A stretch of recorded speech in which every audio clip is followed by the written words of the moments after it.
تفہیم القرآن میں سورۃ الرد کی تفسیر پر بات کرتے ہیں۔ یہ جائزہ بہت ہی دلچسپ ہونے والا ہے۔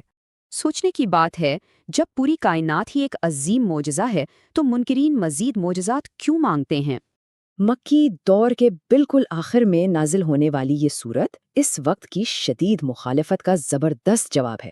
یہاں 3 بنیادی موضوعات پر زور دیا گیا ہے: توحید، رسالت اور آخرت، یعنی موت کے بعد کی زندگی۔ آسمان کو دیکھیں، اتنے بڑے اجرام فلکی کو بغیر نظر آنے والے ستونوں کے کس نے تھاما ہوا ہے؟ یہ اس بات کا ثبوت ہے کہ ایک غیر مرئی اور زبردست طاقت پوری کائنات کو منظم رکھے ہوئے ہے۔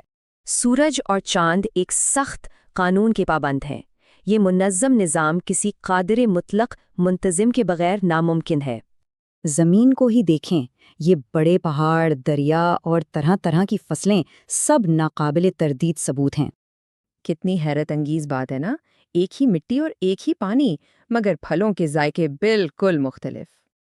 یہ شاندار تنوع کوئی اتفاق نہیں، یہ ایک زبردست حکمت اور ایک ذہین ترین خالق کے وجود کا ثبوت ہے۔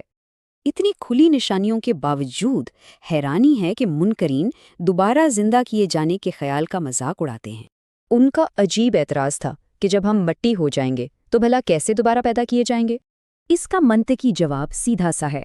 آخرت کا انکار دراصل کائنات کو بنانے والی طاقت کو کم سمجھنا ہے۔ حق اور باطل کا فرق سمجھانے کے لیے یہاں بارش اور جھاگ کی ایک زبردست مثال دی گئی ہے۔ حق اس بارش کی طرح ہے جو زمین کو فائدہ پہنچاتی ہے، اور باطل محض ایک بیکار اڑتا جھاگ۔ نکتہ یہ ہے کہ باطل بظاہر جتنا بھی شور مچائے اور اونچا اڑے، وہ بالکل کھوکھلا اور عارضی ہوتا ہے۔ آگے چلتے ہیں۔ یہاں حق کو ماننے اور جھٹلانے والوں کے حتمی انجام کو بالکل واضح کر دیا گیا ہے۔ اس موازنے کو دیکھیں، مومنین جو عہد نبھاتے ہیں ان کے لیے جنت ہے اور منکرین کے لیے سخت سزا۔ حق کو جھٹلانے والے دراصل اس دنیا کے وقتی اور بہت ہی معمولی سی آسائشوں کے دھوکے میں آ جاتے ہیں۔ سچ تو یہ ہے کہ ابدی کامیابی اور سکون صرف ان کے لیے ہے جو غور و فکر کرتے ہیں۔ آخر میں گہرا سوال، اگر پوری کائنات سچائی کی گواہی دے رہی ہے تو ماننے میں کیا رکاوٹ ہے؟